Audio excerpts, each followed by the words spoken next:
Allahumma aslih li dini alladhi huwa ismatu amri wa aslih li dunyaya allati fi Wa ilaihi al-masir. Amsayna ala fitratil Islam wa kalimatil ikhlas wa ala nabiyyina Muhammadin sallallahu alaihi wasallam wa ala millati abina Ibrahim hanifa wa ma kana minal musyrikin. Asyhadu an la ilaha illallah wahdahu la syarika lahu wa asyhadu anna Muhammadan abduhu wa rasuluhu ba'd. Allahumma shalli ala sayyidina Muhammadin wa ala alihi wa ashabihi ajma'in. Faqala Allah ta'ala fil Qur'anil Karim, a'udzu billahi minasy syaithanir rajim. Bismillahirrahmanirrahim. Am hasibtum an tadkhulul jannata wa lamma ya'tikum mathalul ladzina khalaw min qablikum massahumul ba'sa wad dharra wa zulzilu hatta yaqula rasul wal ladzina amanu mata nasrullah ala inna nasrallahi qarib. Sadaqallahu adzim. Disyukur kita panjatkan kehadirat Allah Rabbil Izzati yang telah mencurah limpahkan karunia kasih dan sayangnya untuk kita semua, sehingga Allah masih izinkan kita untuk menikmati hari di antara 10 hari terindah di bulan Zulhijjah, di mana Rasulullah Sallallahu Alaihi Wasallam melalui pesannya yang mulia menjanjikan begitu banyak karunia, baik itu yang berupa pahala maupun ampunan untuk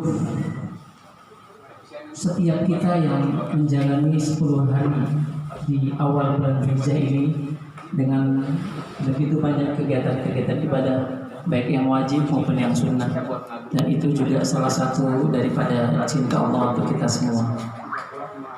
Bapak Ibu sekalian, hari ini menjadi hari pertama kita untuk menyelenggarakan kajian di kantor baru IPSI Group atau sebelumnya dikenal dengan Yayasan Ibnu Sina. Ahlan wa sahlan bi khudrikum. Selamat datang kepada para pembimbing. Sebutannya apa Ustaz ya? Mentor atau mentor ya? Para pembimbing atau mentor, guru karyawan Ibnu Sina yang telah dengan sepenuh hati mencurah limpahkan waktu dan juga ilmunya serta amal solehnya untuk membimbing teman-teman yang ada di lingkungan Yayasan Ibnu Sina dalam rangka untuk semakin dekat kepada Allah Subhanahu wa Ta'ala, sehingga kelak mendapatkan buah dari yang kita lakukan, yakni khairun nas anfa'uhum linnas. Waktu sudah menunjukkan pukul 17.30. Sepertinya harus saya banyak singkat. Materi ini tadi agak terlambat saya hadir. Jadi judul kita adalah Saat Dia Mencintai Dirimu. Kita mungkin bisa meraba, bisa menangkap apa maksud dari tema ini. Bapak Ibu sekalian, kita tahu bahwa hidangan Allah yang Allah suguhkan kepada kita setiap waktu, setiap hari, tidak ada kecuali hidangan-hidangan yang penuh kasih dan sayang. Saya membuka dengan hadis Nabi, Siyamu yaumul arafah ahtasibu 'ala Allah ayyukafirus sana allati qablahu was-sanatu allati ba'dahu wa siyamu yaumul asyura ahtasibu 'ala Allah ayyukafirus sanata allati qablahu. Hadis ini sangat populer, hadis riwayat Muslim, dan ini menunjukkan betapa Allah ingin menjelaskan kepada kita semua bahwa cinta Allah kepada hambanya tidak sebatas Dia memberikan rezeki dalam bentuk materi, dalam bentuk fisik, namun lebih dari itu Allah akan berikan kebahagiaan surgawi, bahkan di dunia kebahagiaan ruhiyah ya, yang akan direbut oleh setiap muslim yang mengikuti petunjuknya. Mungkin kita belum sampai di tanggal 9 Zulhijjah, tapi kita sekarang masih berada di tanggal 6 Zulhijjah, berarti sekitar 4 hari lagi. Dan ada sebuah keistimewaan di antara 1 sampai dengan 9 itu, yaitu di tanggal 9 bahwa puasa di tanggal 9 Arafah nanti Allah akan hapuskan dosa setahun yang lalu yang sudah kita lewati. Kalau hari ini tanggal 27 Juli 2020, maka batasnya setahun yang lalu adalah 27 Juli 2019. Hitungan matematisnya seperti itu. Maknanya apa? Jika Allah berkehendak atas diri kita dan kita menjalankan dengan sepenuh hati, maka saum kita di tanggal 9 nanti membuat kita bersih dari dosa. Bahkan lebih dari itu, yang akan datang pun itu Allah akan berikan garansi. Maknanya bukan berarti kita tidak bisa berbuat dosa, tapi Allah hindarkan kita, Allah jauhkan kita dari perbuatan-perbuatan yang membuat kita terjerumus dari dosa. Hadis ini sangat populer dan kita sudah hafal semuanya. Tinggal bagaimana kita menjalani dengan sepenuh hati. Hadis yang kedua, ini juga sangat populer di bulan Zulhijjah ini, ma min ayyamin a'malu shalih fiha ahabbu ilallah. Bahwa tidak ada satu amal soleh yang paling Allah cintai kecuali amal soleh yang dilakukan pada hari-hari di antara tanggal 1 sampai dengan 10 Zulhijjah. Tanggal 10-nya kita tahu adalah hari kurban. Min hadhil ayyam, yakni ayyamin asr. Kalau sampai-sampai di sini menimbulkan sebuah pertanyaan besar di kalangan Rasul, di kalangan sahabat Rasul. Kalau ya Rasulullah, walal jihadu fi sabilillah. Apakah pahala beramal soleh? Di sini menggunakan kalimat yang umum. Al-amal as-sholih, tidak disebutkan apa sebutan amalnya, apakah puasa, apakah sholat, apakah baca Quran, tidak disebutkan. Jadi maknanya mujmal, general. Kalau ya Rasulullah, walal jihadu fi sabilillah, apakah itu kemudian juga bisa mengalahkan pahala jihad fi sabilillah? Qala walal jihadu fi sabilillah, iya, walaupun itu jihad fi sabilillah. Illa, ini sesuatu yang sangat berat dan sangat kecil kemungkinannya. Illa rajulun kharaja bi nafsihi wa malihi falam yarji' min dzalika bisayf. Jika seseorang keluar berjihad di jalan Allah dengan jiwanya dan hartanya, dan dia tidak pulang kembali ke rumahnya, dan seluruh jiwa dan hartanya tadi habis untuk jihad fisabilillah, itu baru bisa mengalahkan pahala 10 hari beramal soleh di bulan Zulhijjah. Bapak Ibu sekalian, kita tahu bahwa begitu banyak hadis-hadis Nabi yang menjelaskan tentang kecintaan Allah Subhanahu wa Ta'ala kepada kita semua, dan saya mencoba untuk mengambil momen saja bahwa di tanggal 6 Zulhijjah ini masih ada 3 hari lagi menuju 9 Zulhijjah, maka marilah kita gunakan waktu yang terbaik ini untuk melaksanakan kegiatan-kegiatan yang seluruhnya akan menjadi ahabbu ilallah, sebuah amal yang insya Allah paling dicintai. Simpelnya tuh begini, apapun amalan kita, baik yang lazim kita lakukan, sholat sunnah, sholat rawatib, baca Quran, saum, sedekah, menolong dan membantu orang lain, birrul walidain, berkata baik, menasihati, jika dilakukan di luar 1 sampai dengan 10 akan berbeda tingkat kecintaan Allah kepada kita dibandingkan dengan ketika kita melakukannya di tanggal 1 sampai dengan 10 Zulhijjah. Dan inilah yang kemudian pada hari ini semua umat Islam sedang berebut pahala dan karunia atas suguhan cinta Allah kepada kita dalam bentuk amal-amal soleh yang akan kita persembahkan kepada Allah Subhanahu wa Ta'ala. Dan nanti puncaknya di tanggal 9 Zulhijjah, maka Allah akan ampuni dosa kita setahun yang lalu dan setahun yang akan datang. Bapak sekalian, ini sebagai sebuah prolog. Saya agak cepat. Apa sih buktinya? Allah itu mencintai kita. Ada 6. 1 sampai 5 saya percepat. Saya akan fokus nanti kepada poin yang ke-6. Al-Quran merupakan bukti cinta Allah kepada kita, sehingga tidak ada satu aktivitas kehidupan pun yang tanpa petunjuknya. Bahkan hebatnya lagi, atas petunjuk tadi maka Allah juga menjelaskan dalam bentuk adanya role model, yaitu Rasulullah SAW. Jadi kita tidak akan kehilangan referensi, mau ngapain aja Allah akan tuntun kita. Ini bentuk cinta Allah kepada kita agar kita tidak tersesat di jalannya. Yang ketiga, diciptakan alam semesta. Ini banyak sekali ayat-ayatnya. Untuk yang pertama tadi Allah menjelaskan dalam Al-Quran surat Al-Isra ayat 9, Inna hadzal Qur'ana yahdi lillati aqwam. Al-Quran itu memberikan petunjuk kepada jalan yang lurus. Di An-Nahl ayat 89 Allah menjelaskan wa nazzalna 'alaikal kitaba tibyanan likulli syai' wa hudan wa rahmatan wa busyra lil muslimin. Dan kami turunkan kepadamu kitab Al-Quran untuk menjelaskan segala sesuatu dan petunjuk serta rahmat bagi orang-orang yang berserah diri. Bahwa kemudian di sana ada kalimat warahmatan wa busyra, bahwa Al-Quran diturunkan salah satu bentuk dan bukti Allah cinta kepada kita semua.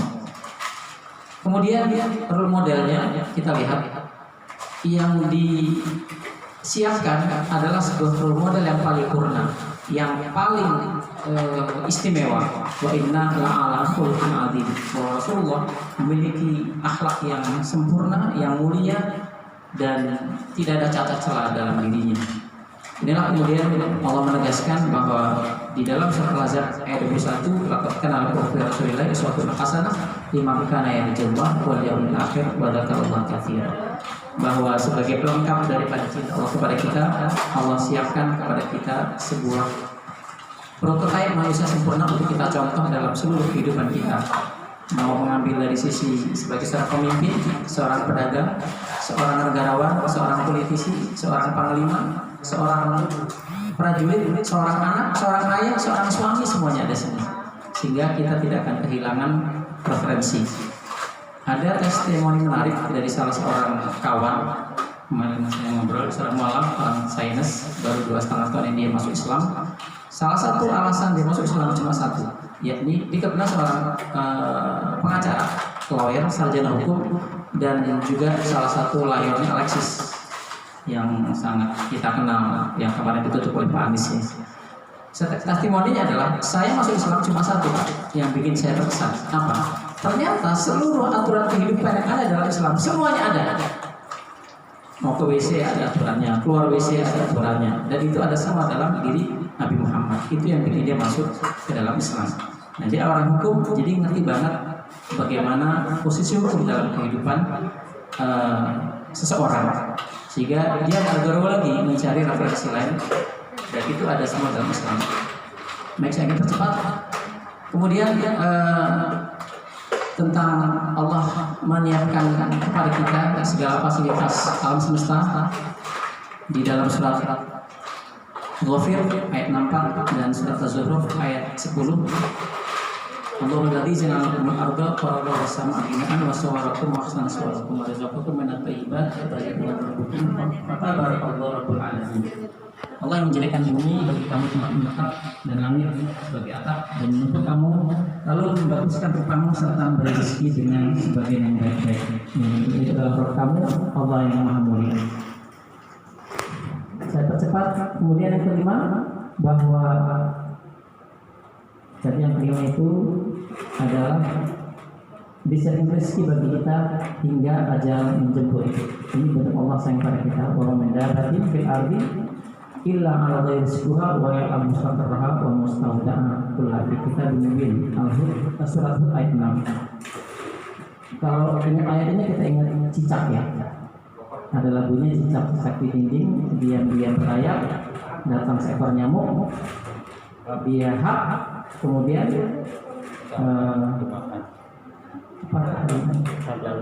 lalu ditangkap. Ya.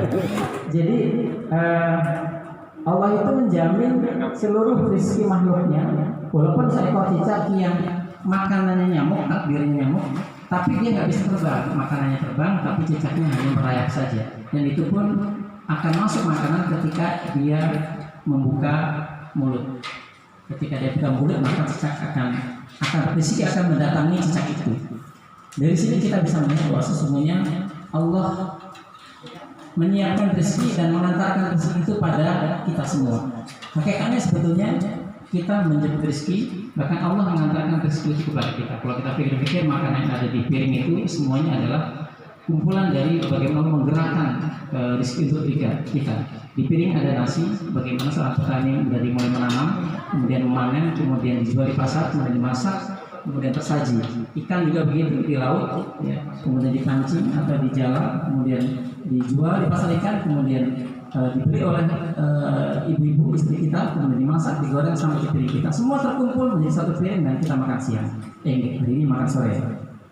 Hari ini kebetulan ayam, chicken Arabia. Jadi kalau kita bayangkan itu ayam, dulu siapa yang pernah, kita nggak pernah tahu siapa yang memberi makan atau merawat sampai dia dipotong, dan akhirnya kemarin di Bogor dibeli oleh Pak Ridwan. Hari ini sudah sampai di kita. Jadi rezeki menghampiri kita. Ini bentuk Allah sayang sama kita. Nah, kemudian yang keenam, sebetulnya inilah poin yang ingin saya sampaikan karena waktunya mepet, jadi saya akan lebih banyak di sini aja. Yang keenam, bertambah cinta Allah kepada kita saat ujian itu datang. Dengan ujian itu, kemudian kita akan semakin dekat kepada Allah Subhanahu Wa Taala. Dari sini mungkin saya akan memulai agak lebih rinci. Baik, ini sabda Nabi, hadis riwayat Tirmidzi. Kita semua pernah mendengar, bahkan ada yang sudah hafal, bahwa sesungguhnya besarnya pahala sesuai besarnya ujian. Bahwa ketika pahala yang kita dapatkan itu besar, tentu berbanding lurus dengan ujian yang datang juga kepada kita. Bahkan di dalam huruf yang berwarna merah itu ada kalimat idza habba qauman ibtalahum. Apabila seseorang itu dicintai oleh Allah, Allah akan berikan ujian kepada mereka. Faman radiya falahu ridha, wa man sakhata falahu sukhط. Barang siapa yang ridho kepada ujian Allah, Allah akan ridha padanya, dan barang siapa yang tidak suka pada ujian Allah, maka Allah pun juga tidak akan suka padanya. Baik. Hadis ini menjelaskan kepada kita semua, teman-teman sekalian, dan sejalan dengan Al-Baqarah ayat 214 yang tadi saya jelaskan sebagai mukadimah. A'udzubillahi minasyaitonir rajim. Am hasibtum an tadkhulul jannah wa lam ya'tikum mathalul ladzina khalu min qablikum massatuhumul ba'sa wad dharra wa yadhillu hatta yaqul rasul wal ladzina amanu ma'ahma nasrullah ala inna nasrallahi qarib. Ada 3 bentuk tingkatan ujian. Yang pertama adalah yang disebut dengan ba'sa, yang kedua dharra, dan ketiga zulzil. Semua ini adalah ibtala. Semua ini adalah sebuah ujian. Rumusnya adalah antara pahala dengan ujian itu linear. Bahkan ada setting juga dengan redaksi yang lain beliau mengatakan bahwa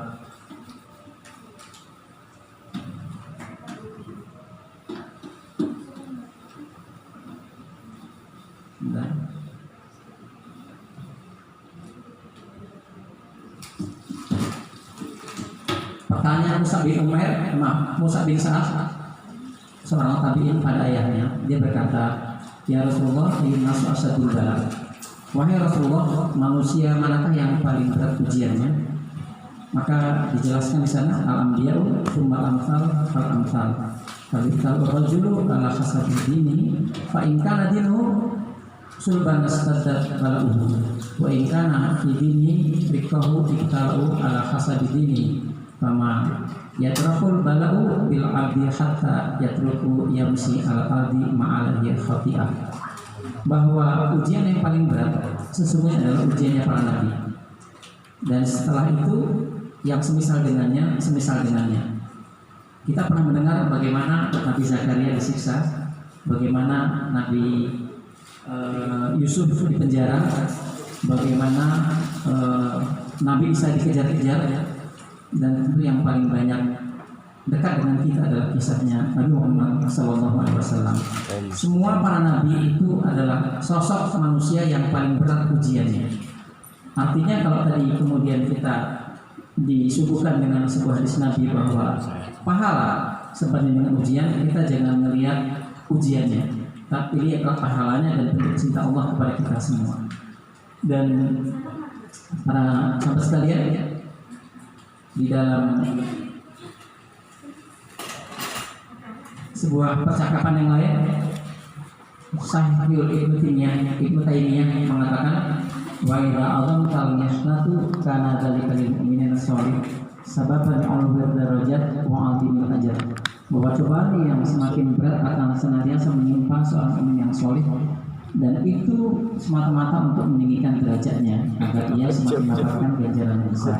Lagi-lagi bahwa setiap cobaan memiliki tujuan agar kita dekat kepada Allah Subhanahu wa Ta'ala, dan di samping agar kita makin dekat kepada Allah, Allah pun akan menyiapkan ganjaran yang besar kepada kita semua. Dalam kalimat yang lain beliau juga mengatakan Allah Ta'ala qad ja'ala malul mu'minina imanan aqlahum bala'an, bahwa Allah itu akan memberikan satu cobaan yang berat bagi setiap mukmin sesuai dengan kesempurnaan imannya.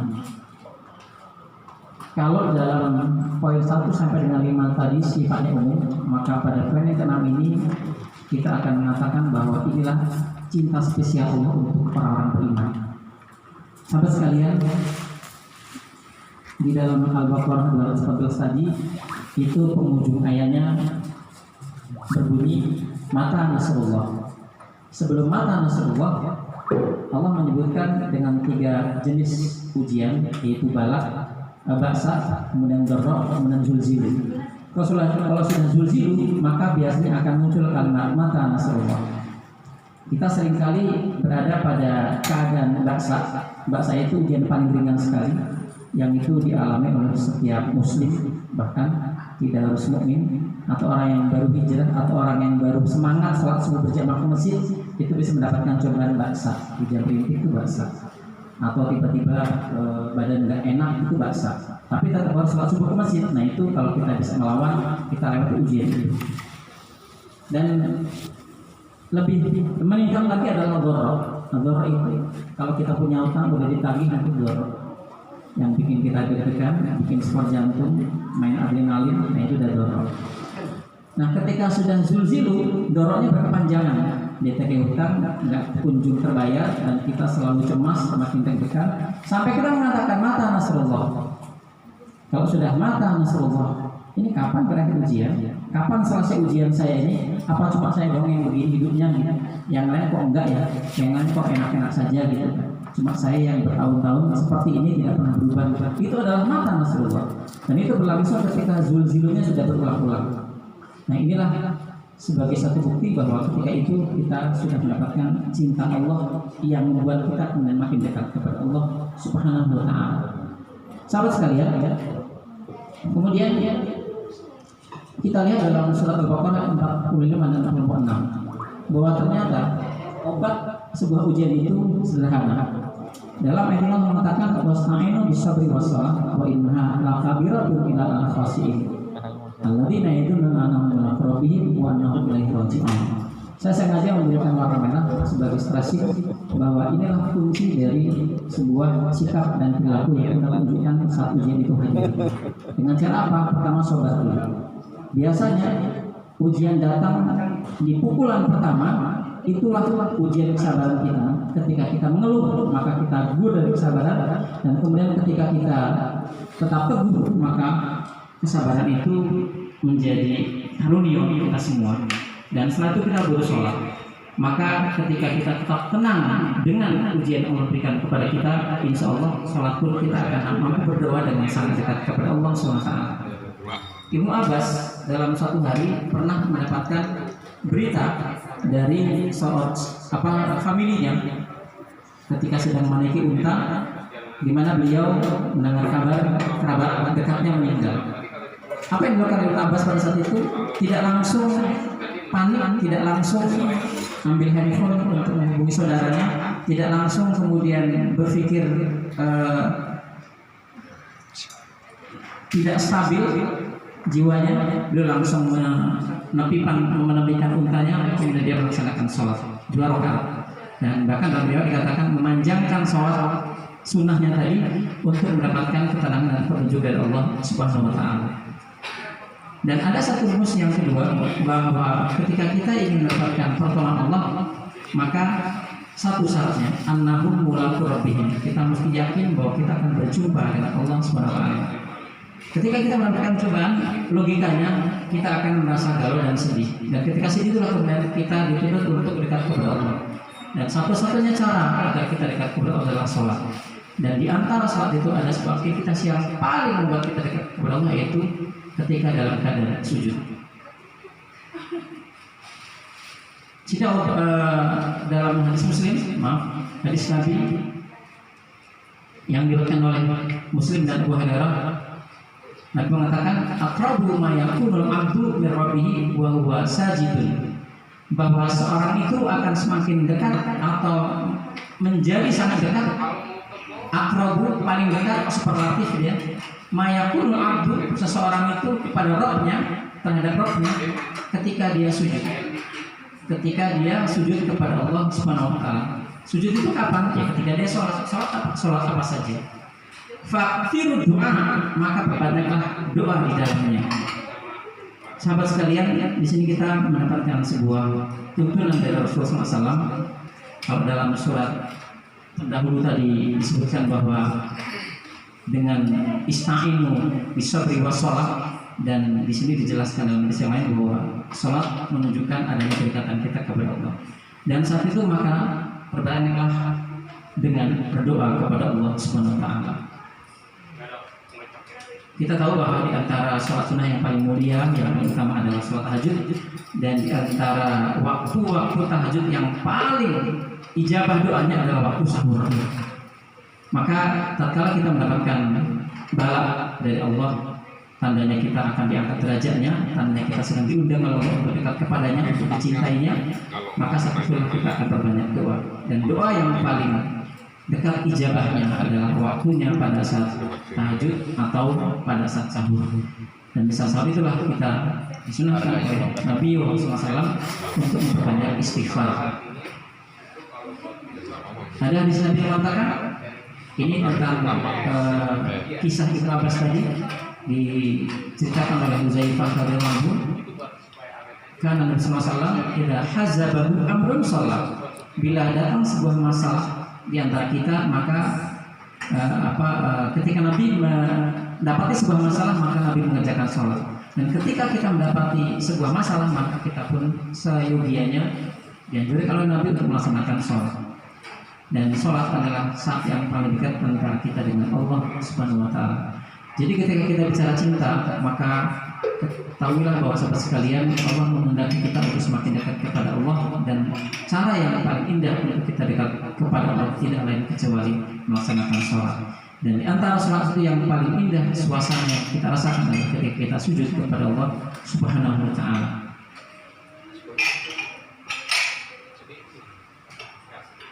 Kisah lain yang juga menarik, sahabat Nabi yang bernama Bilal bin Rabah yang dikenal sebagai tukang azannya Nabi. Beliau pernah disapa oleh Nabi, pernah diminta oleh Nabi, ya Bilal, aqimis shalah, wahai Bilal, kumandangkanlah iqamah untuk salat.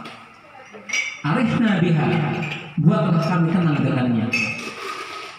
Dari sini kita bisa melihat bahwasanya rihlahnya Nabi, kebahagiaan Nabi, indahnya suasana hati Nabi itu adalah ketika Nabi melaksanakan sholat. Arif Nabiha, Nabi tidak ingin berlama-lama untuk menjalankan sholat, sehingga Bilal diminta untuk mengumandangkan iqamah. Aqimis sholat, arif Nabiha.